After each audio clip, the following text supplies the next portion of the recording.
Can you hear us? Yeah, you can. What is good, everybody? Welcome back to the Panther Nation podcast. I'm back here with my man Jason, Brock, who hasn't been on in a minute, bro. How's everybody feeling, man? Another Panthers victory. How we feeling? Feels Well, it's a good. I W. mean, It's a W.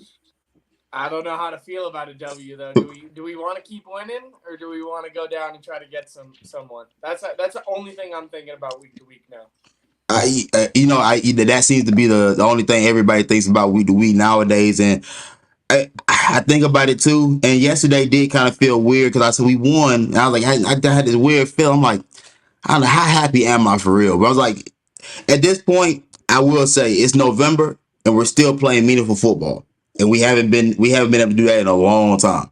And with being a game and a half out of first place out of the division, I'm not gonna lie. As a competitor, I do want to see where this team can go if they can continue to win. But it's a week to week thing. If you lose next week to Seattle, then I mean by all means keep tanking this thing. Let's see it. Like I mean, let's see where it goes from there. I'm not too upset by it, but I mean, how are you guys? I mean, how did you guys feel Well, about the game yesterday? I think one thing that surprised me, and I think I texted it in the chat, was that Sam Darnold came out there looking more confident than he's probably looked in the last 10 years. He played some solid football. He played way better than Baker Mayfield. Let's be 1,000% honest. He was over 100 QBR rating, I believe. And I can't think of the last time we've had a QB that was over 100 QBR. He put together a solid piece of football, a solid piece of work. The team looked good. The defense showed up as they normally do. It's a bittersweet win, but at the end of the day, I would rather us look competitive than what we looked when we were underneath the other person that just got a new job, Aaron. Yeah, I definitely think that this defense is finally showing up. I think that they're playing to show everyone what they can finally do. I mean, the past two performances were amazing. And if we keep winning, this defense could want to stay with us and stay together and think, hey, we can play together, we can win games. If we can finally figure out the offense, like if Sam Darnold can play, if he does this every single game, I will be happy with Sam Darnold in the lineup. Like, yeah, I was happy with everything that went on with the Panthers, and I couldn't say that for the past 8 weeks. Oh, absolutely, man. I think the game plan they've come out with is one that I think that they're starting to recognize now what this team is built to do. This is a run blocking offensive line. This offensive line can do everything. It can pass block. It can run block really well. But starting to recognize that the strength of your team is going to be hand the ball off 30 plus times, use Chuba Hubbard, use Deontay Foreman to the fullest extent, and try to keep the offense, try to play it safe. Keep the ball out of your quarterback's hands to where he may only he may only need to take one shot a game. Where like the 52-yard pass that Sam Darnold made, I think sometime in the third quarter, bro. That's a play that you don't want to see that too often from Sam Darnold because we don't want to see him possibly make those mistakes. But like you said, if he can play a clean game like how he played this past weekend, there's a chance for us. There's going to be a chance for us in a lot of these games. I mean, we've run through the schedule. This is a very winnable schedule down the stretch. And I think we talked about it a few weeks ago, Jason, about, like there's a real shot at this team making the playoffs if they continue on the path that they're on. I mean, I guess a major shout out to Steve Wilkes here. I think him being able to turn Yeah. this team around, do a total 180 and have this team competing each and every week and looking like a formidable group is probably one of the best accomplishments out of any coach in this current 2022 season. Yeah, let's not discount what Wilkes has done, but let's go back to what Brock made that statement about Sam Darnold playing a clean game. Now, don't get me wrong, I think the Broncos have a very formidable defense, but to go up against a Ravens defense, I would have liked to have seen Sam Darnold against that defense to see what he could Yep. have done, right? So you can see that transition. It's going to be interesting to see what he looks like against Seattle. Seattle's defense isn't the Legion of Boom, but they're still a decent and a formidable defense. But I agree with you, Shontis. We talked about it a few weeks ago. We do have a chance to possibly slide into that wild card space. We're still teetering on that maybe if, maybe not kind of situation. But I think that, this team, we said it a long time ago. We had the talent. Not we're past winning in spite of. Now we're winning off of sheer pride and sheer talent. The team is gelling. The defense, to your point, Brock, I think we're going to keep the key players at all four levels. The ins and outs are the ones that we discussed, I think, a couple of weeks ago with Jack. We got some people that I don't mind seeing going. If you think about the secondary looked a little bit better without Dante Jackson back there. I'm not going to sit here and say that that had anything with him not being in the lineup. It could have been who we were playing, but I think that they're starting to gel a little bit more well. So I think we've got a lot of learning still to go through as a team in a holistic way. The offense still needs to find its identity as we're doing every day. But man, you got to tip your hat to Dante Foreman, man. Shontis, I'm gonna hang my hat on that one, man. I lost on the Baker pick. I lost on the Matos pick. I really, really scored on this Dante Foreman pick, my man. Oh no, absolutely, man. The guys come in and become everything that we saw him be in Tennessee when Derrick Henry went down. He's a bell cow type of running back. Now, and again, I have to give credit to Trooper Hubbard, man. He's a guy that I've not had the most glowing opinions about. But when it was time for him to make plays yesterday, when it was time, and we need to keep drives alive, he did a good job of doing so. And mind you, that was against a good defense yesterday. That was against a good defensive group that we played against. That we were able to control the game for the most part. We were able to run the ball how we wanted to. We were able to convert third downs with the passing game at times how we wanted to. Just doing everything that we needed to do. And I mean, again, I wonder how long we can keep doing this. We play Seattle this upcoming week, a team that's now lost a couple of games. They're struggling. They're still a team competing for their division. So this next week is a huge game for them, and we're going to be on the road. So it'll be a great test for Sam Darnold for sure. You talk about the test that he didn't get to take against the Baltimore Ravens. He'll get to go to the 12th man and get an opportunity there. And I mean, I guess I'm wondering how long do we think that Sam Darnold can keep up this kind of level of play before we start to see maybe some of the ills of last year and things that have come up in this past start to show itself again. Sam Darnold has always been a guy that can't handle pressure. When he's in the pocket and he gets blitzed, he's got happy feet and he makes dumb decisions. So once we start seeing a lot of that, the Broncos really don't have a pass rush established since they got rid of Bradley Chubb. It's been hard for them to regroup from that. Once we see an established pass rush against Sam Darnold, that's when we're going to find out if he can play football for us or not. Because sure, he can play against the Broncos, who are in absolute shambles right now, who don't want to play for their defense or for their quarterback. And we saw a little clip of that with their D tackle yelling at Russell Wilson. I love that. I thought that was pretty funny. But we just need to see a good, solid defense against Sam Darnold, and then we're gonna find out. Because I want to go there, Brock. I think you make a great point with that. I think that's what I'm saying about Sam Darnold. You talked about playing that clean type of game. That's what we got to see. We got to see him under pressure. We got to see him making quick, ad hoc decisions on the run. The pocket breaking down. The play, the audible not working, people busting through the lines, having those routes not be as perfect. I mean, DJ Moore on that 51-yard pass, he couldn't have run that route any better. Sam couldn't have put it in a more perfect spot. You know what I mean? So he had kind of the perfect situations to make those plays. Let's see what it's like when it's all chaos, all mayhem going on, and he's got to make those quick decisions. That's always been his downfall. So, but kudos to him, though. Kudos to him for taking all the flack from last year, having the Baker Mayfield situation come to pass, PJ Walker coming as the leader when he was taken off of the IR, and then coming in yesterday and playing that solid game. I mean, you just got to tip your hat to the guy. I haven't seen anything like that out of a Panthers quarterback in a long time. To make that throw even to DJ, it was really cool to see something like that, because we've had some atrocious quarterback play where that throw is out of the question. That's out of the question. We were playing like a 9-year-old Pop Warner team who can't really develop how to throw the ball yet. You know what I mean? The only person that can't make that throw on the roster is Baker Mayfield. Everybody else can make it. Like PJ can make the throw. Sam can make the throw. Ultimately, this is a bigger indictment on Baker Mayfield not being a functional NFL quarterback. I think he's done. He's done. Absolutely done. Without question. I think that this is a referendum on all the things the Browns were saying kind of low key before he left. All all the things that Odell kind of do to stations. You know, didn't say much, but you can tell from interviews with the after those post games. The whole thing too, you now realize that Sam is a backup in this league. He's not worth the 35 mil, but he's worth to be on someone.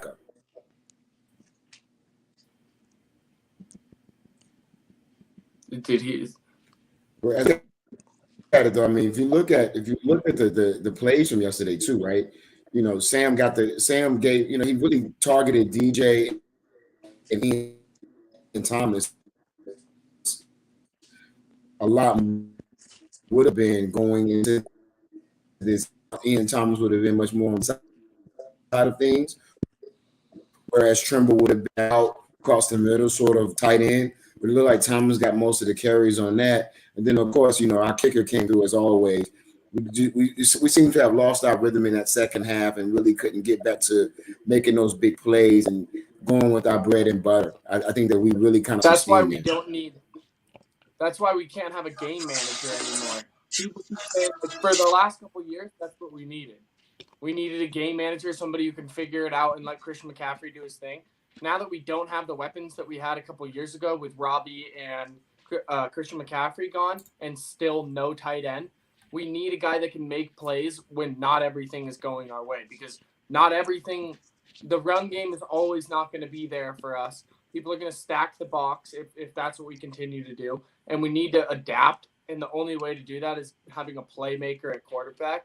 So that's why I don't like the wins that we're having right now, because, I mean, if we won that Falcons game, if we won the Browns game, if we won the Giants game, it would be a whole different story. But now we're looking at winning a couple games and getting Brock Bowers as our best option possible.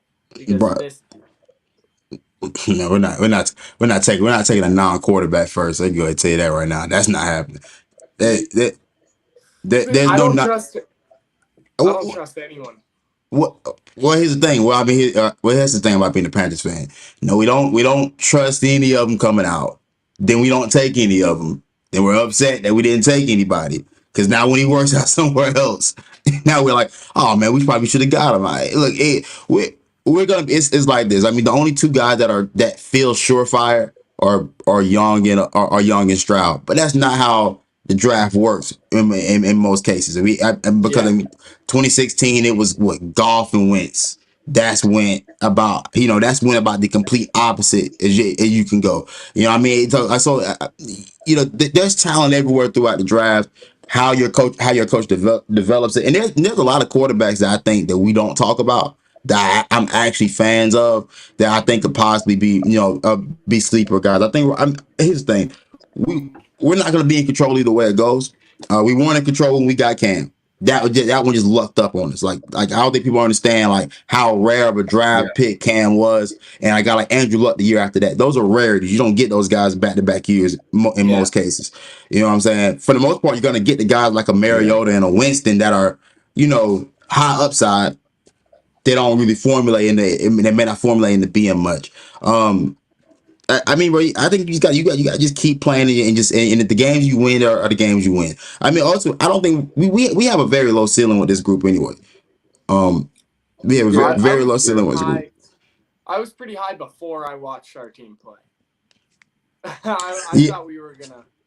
I think we all thought Baker would be way more functional. I don't know how much better. I don't know how great we thought Baker was gonna be, but I know we didn't think he'd be this bad. Like, this is some of the worst quarterback play I think I've seen from any professional quarterback. You know what I'm saying? Like, I don't know if we ever could have envisioned this.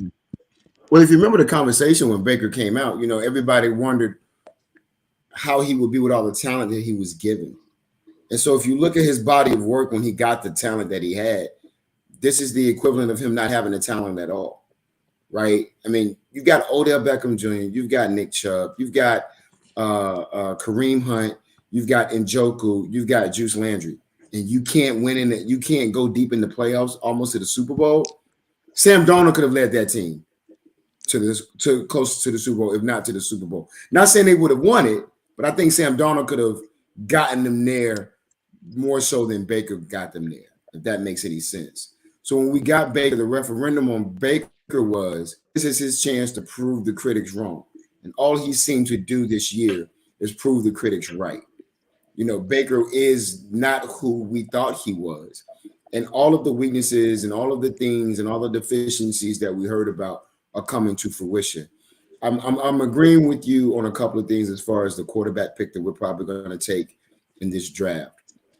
I understand the Bryce Youngs, I understand the CJ Strouds.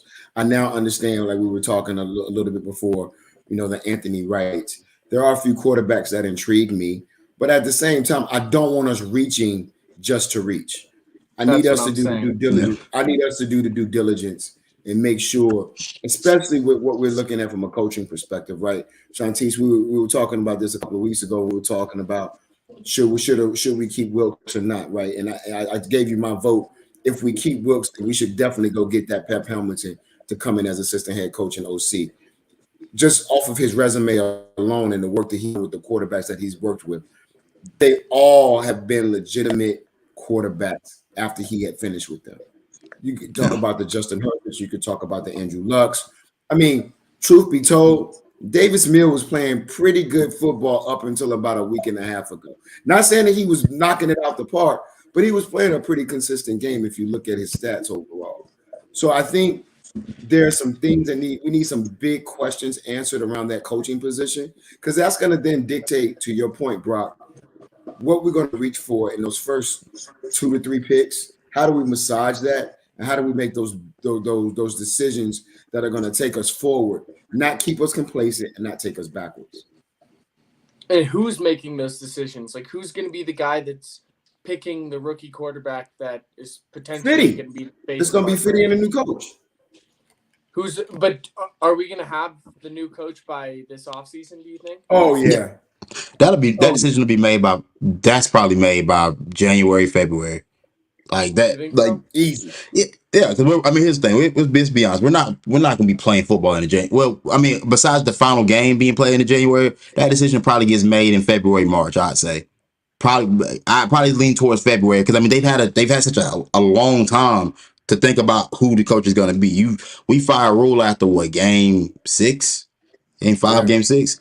Yeah, so yeah. I mean they've been working. They should have been working on this for a while now. Now I guess the one of the biggest things is, all right, how many games does it take for Wilkes to win before you take the interim tag off? Exactly. He's at Well, Playoffs.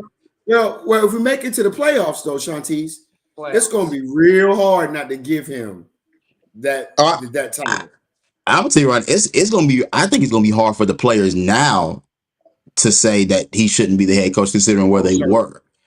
Like, certainly. considering what his team was, I mean, we were at a we were at a pace where we didn't know where we were going to win our next game. We didn't know where it was coming from. Like, it's like it was like the lights, the light bill was due, the water bill was due, everything was due. We really had no other way to figure out how this was going to get paid until he started changing some things here and there, and it started looking functional. Now, there's only so far this team can go because Ben McAdoo's still the OC. And I think we're all seeing that, like, bro, like if he could, there's always a what if he could have chose his own OC, if he could have chose his own players, how does this look? But I am wondering, like that, like at what point, like if he gets you to 7 wins, say you end up with 7 wins and you were at 1 when he took the job, can you really look that guy in the eye and say, bro, I don't think you deserve to be the head coach? It depends who we If we have. finish one game under Depends who we have. 500, if we finish one game under 500, yeah.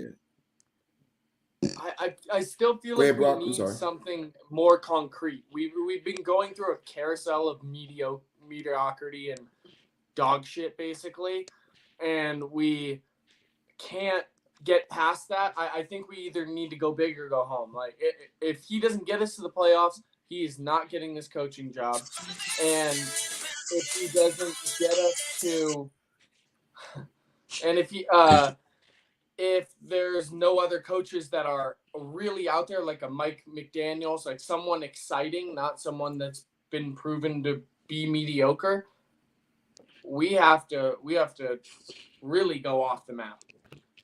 Well, all right. By that That's what definition, got us in trouble last time. that's what I was I about don't to know say if that's too. Yeah, off I the think that that's map. how we got in trouble Was last time. Matt Rule? I guess. Brock, it was Yeah. never done. I mean, we followed the blueprint Yeah.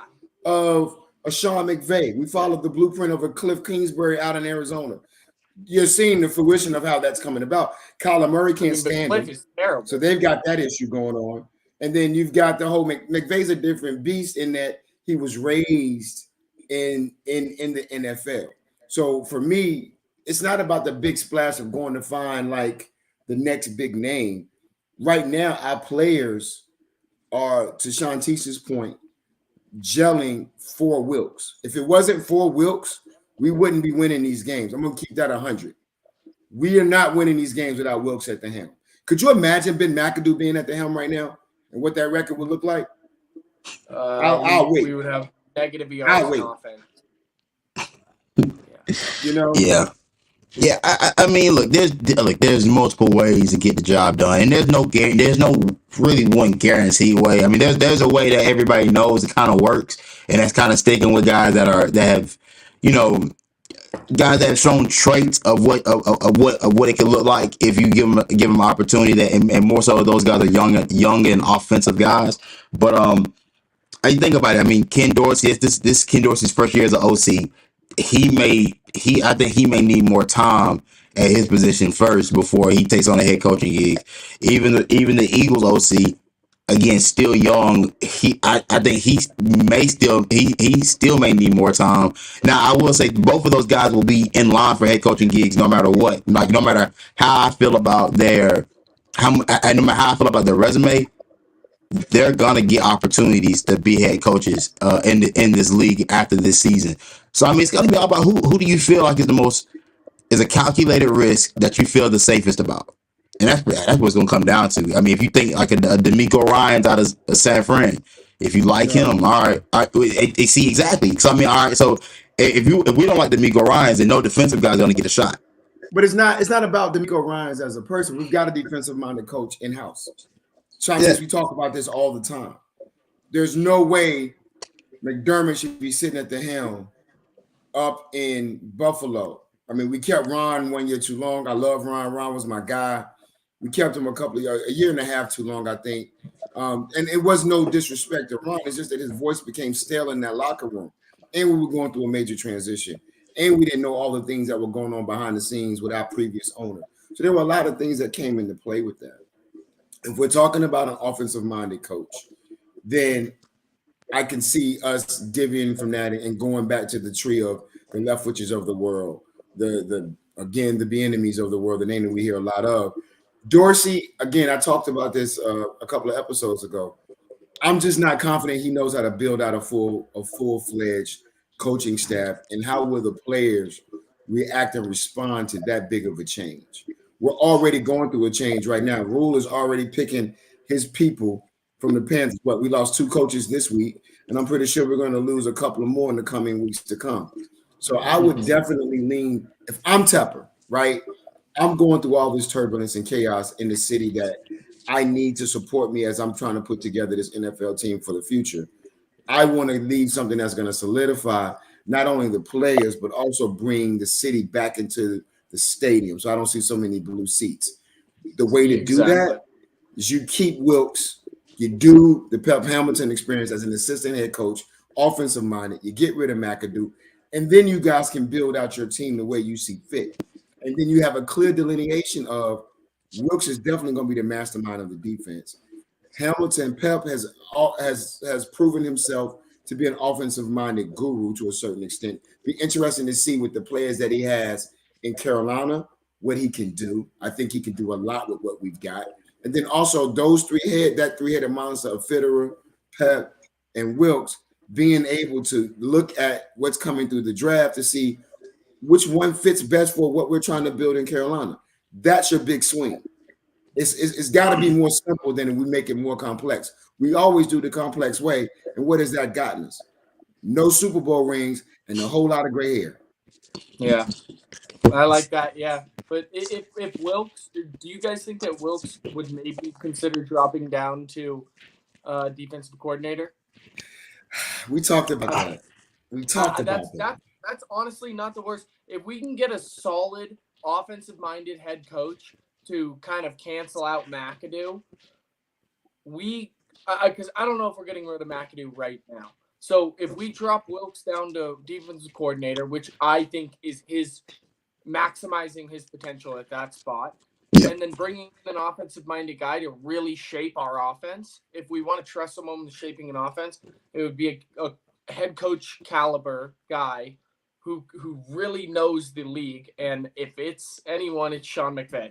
I know we can't keep going back to it, but someone like that, we need to get back to that and solidify ourselves as a mean coaching staff because Wilkes at defensive coordinator is already making a mean coaching staff. You're not getting a Sean McVay caliber coach or Sean McVay at that point. I mean, We have to the me, money. yeah, but we're not giving away that amount of money right now. The rule experiment has definitely given us a bitter taste in our mouth. That's why I'm Pocket saying change you for keep Tepper, though. Wilkes as that DC head coach. You bring Pep in as OC assistant head coach, and then you can branch out your culture, your coaching culture from that perspective. Not only do you bring the city back into the stands, you got two West Charlotte guys from the city, born and raised. I mean, the fandemonium will go crazy alone. Yeah. So that fills your seats alone. Then you go and you draft a very good quarterback that you can cultivate. You keep Sam Darnold on and you keep PJ Walker on. You let Baker walk. You keep the 4 tiers on the defense, and then you can massage everybody else around that. No Action Jackson can be what we need him to be. We could trade him off and do some things with. I mean, I'm not sold to him, but you keep Chin, you keep Horn, you keep Burns, and you keep Brown. Everybody else, I like Louvu too, but everybody else, you can make a break with him. I'll say I'll say this: it's gonna be hard to ask a guy like Wilkes, who for one deserved a better chance than the chance he got in Arizona, because Yep. that was a setup. Has been already been approved in DC in Carolina, so I think for him, if I'm doing that again, then bro, I'll leave. I'll leave again, and the chance and the thing that we don't know is what other teams around the league aren't looking at him right now and saying, look at what he's done with Carolina at the state they were in. Shoot, look, we can bring him in as our head coach if they don't want to. Now, at that point, you would have lost all your options at that point. Because if you don't, because if you lose out on Wilkes, and you're gonna have to figure out who your defensive coordinator is going to be again with a group with a great defensive with a great young defensive group that's already playing well for this guy at currently as is. You would lose him, and you would still be trying to figure out who your coach is going to be. That's probably going to be on the younger side and not have nearly as much experience. And we're going to be worried about what, like you said, Jason, can he fill out a coaching staff? Yeah. You know what I'm saying? So I mean, it's a tough spot. It's a what Wilson is doing is putting us in a good spot. Go ahead. How sick would you be if we don't sign Wilkes and the Saints say, you know what, Dennis Allen, you can go, and they go and get Steve Wilkes? How sick would you be as a Carolina Panthers fan? Not that much, because they don't have a first round pick. You would be sick for Wilkes to be on the southern sideline in that black and gold. I don't care how you try to play it. I would be absolutely ill. I would be.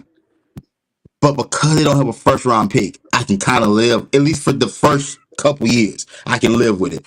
Like, I mean, they don't have a first round pick this year, but if they were bad enough to get like a top 5 pick the next year, then grab like Caleb Williams wouldn't fall that far. But there's some quarterbacks next year that are real likable, like a Drake May.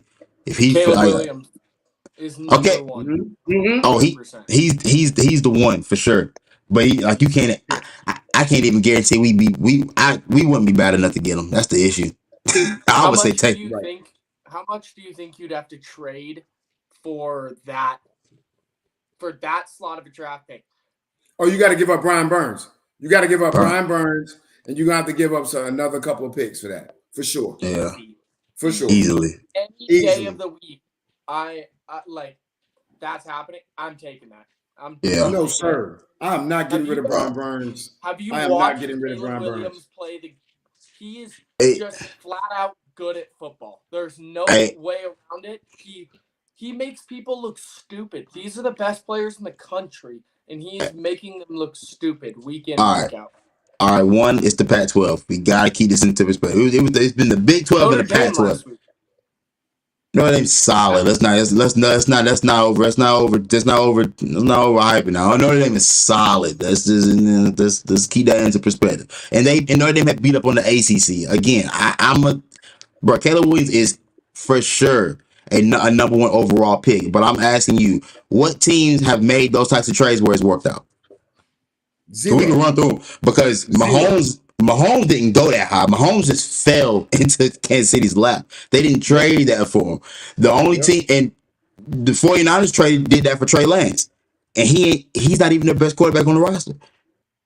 You know what I'm saying? But that's North Dakota State and SC with what's his But see, Riley? Is that his name? Yeah. I forget you out there in Cali, so it hits a lot hard. It hits a lot harder for you. But here's the thing: quarterbacks can come from anywhere. Like they don't. It don't matter. It don't matter where they come from. The kid playing in North Dakota State and a kid playing at West Virginia. If you can play, you can play. So I mean, Caleb Williams was doing this at Oklahoma. Caleb Williams is he's a baller no matter where he's at. So so the school and the conference he's playing in that won't really affect that much. It's the fact of if I trade all of that to get him, all right, do I know I can get the talent back that I lost? Like if I trade away Derrick Brown, because that was hard to get. It took us forever to get us an interior guy because we waited years for that. My point. And then the draft picks you'll trade away. It's a quarterback. You cannot break. It's a quarterback. These players are completely different. Like I've watched Bryce Young in person. My team played Bryce Young's team in 7-on when I was like a freshman in high school. I watched him play. He is amazing. Like everyone knew that he was going to be in the NFL at some point, and he is. But it's the star power of the NFL. Like Patrick Mahomes, the Chiefs are going to be good for 15 years. If you can take a chance on being good for 15 years and you think that you have something, like if he has a whole nother year, that's the good part. We have a whole nother year to sit back and watch him develop and see what he becomes. Because if he is that guy, give everything to get the next Patrick Mahomes. That's the key to the NFL. That's let me tell you something, man. I hear you, but that rebuild, you talk about being in a rebuild now. We do that. The rebuild for him, it's taking us another 5 years. I'm gonna tell you, one quarterback we haven't mentioned, and I'm doing this because I'm biased, because I'm a huge fan of this team. But my man Travis down at FSU, we can land him next year if he doesn't come out this year. We can land him. He's a solid quarterback. Jordan Travis out of Florida State. We can land him. He's got an upside. You can work with that type of quarterback. Florida State? Yes. That guy can't throw a football for his life. I disagree. Playmaker. Accuracy may be off. So let me ask you a question. Would you rather mortgage your entire future, or would you rather get a project that you can work with? And if you get a good offensive coordinator or offensive-minded coach that can build him up to be better. We've seen that happen. We've seen that happen over and over again. I mean, if you think about it, Aaron Rodgers wasn't Aaron Rodgers when he came out of Cal. No. For 2 years. But he sat behind Brett Favre. This guy's sitting behind Sam. Yeah, but I mean, Brett Favre wasn't giving him any help. Brett Favre hated Aaron Rodgers. Let's be 100% honest. Yeah. Just being around that kind of talent is huge. So you trying to tell me that if Jordan Travis came and we had a Pep Hamilton, or to your point, a Sean McVay couldn't coach him up? Oh, I would. I think he could. I like that. I want the Cliff Kingsbury not Cliff Kingsbury. Andy Reid did a lot for Patrick Mahomes, but when they talk about the first year, when he was sitting behind Alex Smith, the entire locker room was saying, "This guy is special. He should be in the game." There are some players that just have that thing, and it, most of the time is a quarterback. If we get a guy like that, I'm willing to gamble a little bit for a guy that can just stop the show completely. Fam, here's the thing. there's none of it's a guarantee. Like it's when Patrick Mahomes, I'm gonna tell you right, when Patrick Mahomes was at Texas Tech, I remember him throwing for that 7 touchdown game against Baker Mayfield that one year. Bro, I'm telling you right now, nobody's watched that game and thought, "Oh yeah, this kid going for sure be a star in the league." Because to that point, nobody at the Big 12 had done that. And again, you can't. And again, the draft is a crapshoot. Like Deshaun Watson fell to Houston. Deshaun Watson was by far the best quarterback in his class. Exactly. It got guys fall, guys that you expect to carry a certain level of cachet once they come out. They don't always live up to that hype. And I will say we've seen this before when you put on where you get the quarterback, but you don't have the I guess the funds, quote unquote, to build out the rest of the team, and it ends up being you have a couple good years, but generally you're still an average football team because you don't have the talent everywhere else. You either don't have the receiver talent, you don't have the offensive line talent, or you're missing pieces on the defense. Philly, for example, Philly got Jalen Hurts in the second round. What was helped Philly be a 10-1 team this year is that coaching helped them be a 10-1 team. Mm-hmm. They got AJ Brown and they have Miles Sanders, Devonta Smith. Hey, built something. Can you? All right. But trading everything away for the quarterback, you don't even have the picks to go get the AJ Browns. You know what I'm saying? Like that's what I'm saying. That's what I'm saying, Shontis. That's what I'm saying. Another way to look at this is even one better. Went to my alma mater. We even had him on our squad. Taylor Heineke, straight baller. And here's the bigger thing that I don't think people knew. He's from Georgia. He was coming out the same time as your boy down in Jacksonville. Nobody wanted to recruit him. You know why? They said he was too short. He couldn't handle it in the NFL. This man is out here single-handedly winning games for the Commanders and has been doing it since he got there. He even won games for us and kept us in the games when he was with us. So, but would you say he's the guy? I would rather have had Taylor Heineke in the game than Baker Mayfield. Oh, well. I mean, I'd rather have 64. Even Sam Darnold. Than Baker Mayfield. Even Sam Darnold. But the point we're trying to make, and I get what you're saying, Brock, you want that name. You want that splash.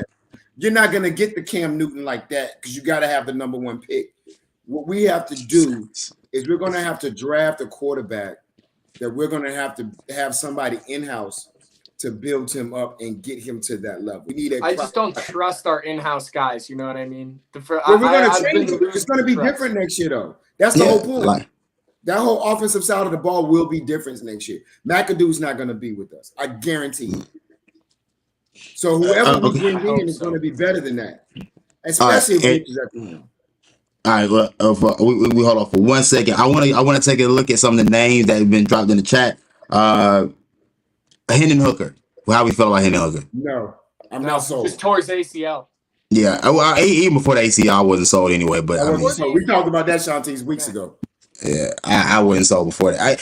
I just look at that style of offense they play at Tennessee, and it works. It works in college, but like that, I just wasn't. I was never sure how he was going to translate to the league because, bro, a lot of what I watch of him in college is it's not even a drop back. Literally, he'll sit in the shotgun, takes a snap, turns, and it's 1 to 2. It's not going through 3 to 4. It's usually whatever he wants is usually there by that second read. So I don't know. I mean, you know who he reminds me of? He reminds me of a Chris Winkie. He can manage a game and he's gonna come in super mature. No, seriously. That's funny. Because he's 26. He's not a little boy. He's not a young man. He's 26. He's in his adulthood. He's gonna be a mature guy coming in. But to your point, Shontis, I don't see the natural progressions we need for him to come in and being able to do. And at his age and who he is as a person, he's not half as good as Winkie was coming out at 30 years old at Florida State. Period. Yeah. I think we're gonna look back at Hendon Hooker and be like, oh wow, Hyatt was just really good and carried him. Oh, for sure. Stat line. For sure. Who else you got, Shontis? Yeah. Give me a number. Okay, we just off of my list of guys. You know, no, the ones that was in the chat, the ones you were talking about.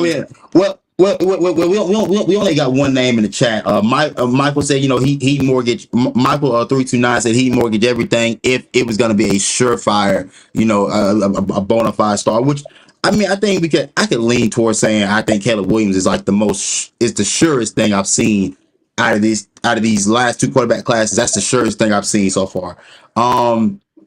Wide receiver two. I mean, how badly do we need a wide receiver two? I think we kind of. I think if Yeah. Marshall's my wide receiver three, I think Marshall's the only receiver that's been worth bringing back for next year.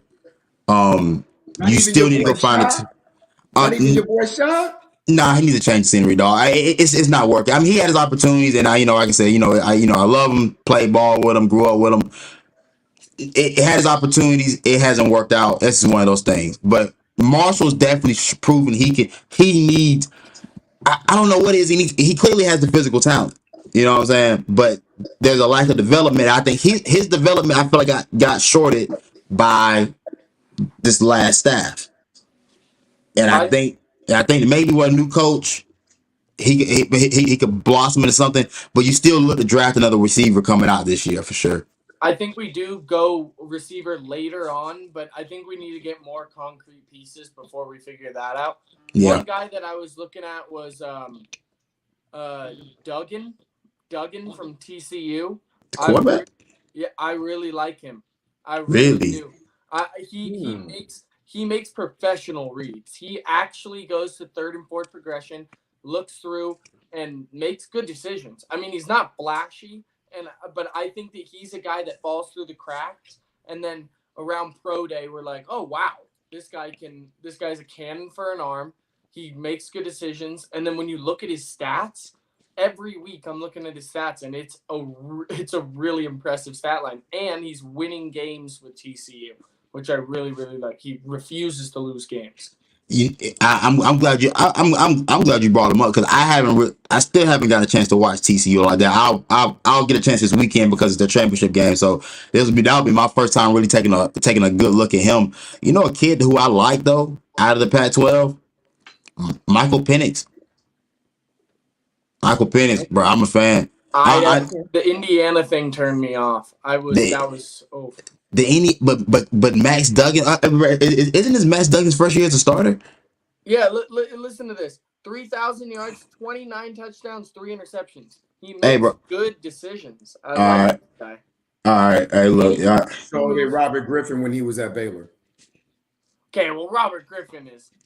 Listen. That's that same kind of division, right? We talk about, right? Look, I'm just look. saying. I'm just Hey, throwing it out there. look here. All right, all right, you called out Duggan's number. And numbers in college are relative because I mean it's college. Mhm. But Right. but for Michael Penix Jr., right? 4,354 yards, 29 tutties, 7 picks. Wow, wow. Does I not like. it would Wow. I'm saying like the numbers are gonna be there for everybody. Now, like you said, now what the film looks like is totally different. That's a totally different discussion. Yeah, So like yeah, if you're saying exactly. if you're saying Doug is going through all the reads, then for sure. Look, again, I'm just saying I think there's a lot of quarterbacks that people just aren't they're gonna Yeah. fall through that people just aren't gonna pay much attention to. It's another kid I really like too out of UCLA, the Dorian Thompson Robinson. I like what Kelly's done as far as developing him. Now he had him for a long time. He had him for 5 years, but the kid has. I mean, he took UCLA to a 9-3 record this year. That was a program that was winning about 2-3 games a season by the time he got there. And Chip Kelly and Chip Kelly both helped turn that program around. Yeah. I'm a fan of what they've done over there.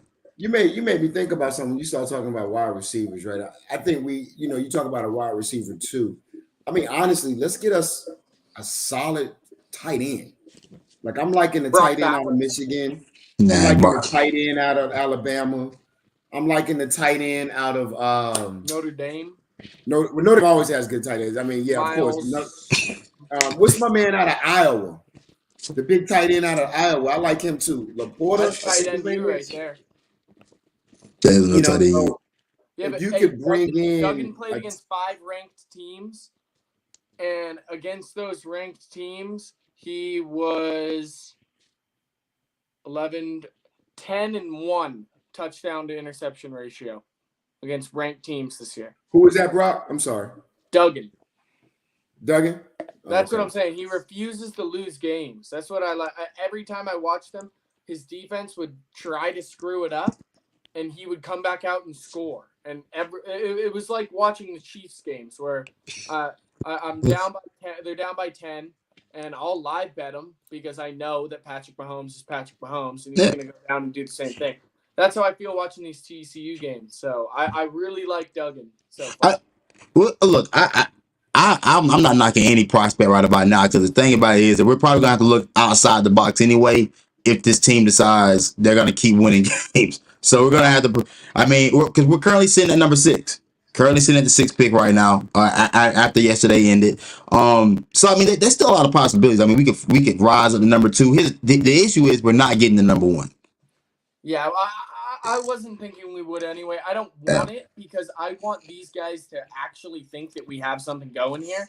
Because if Exactly. Brian Burns doesn't see some progression, he's gonna leave 100%. Brian Burns Yeah. is very charismatic, and he uses his body language when he's out there. As much as he doesn't want to, he does.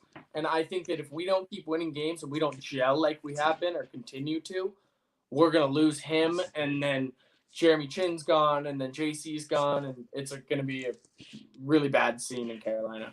Yeah, that's the scary part. That's why it's like I can't say I'm all in on the tank because these guys want to play winning football, and like you said, they need to see something that is tangible. Like, is there something that do we actually have something there?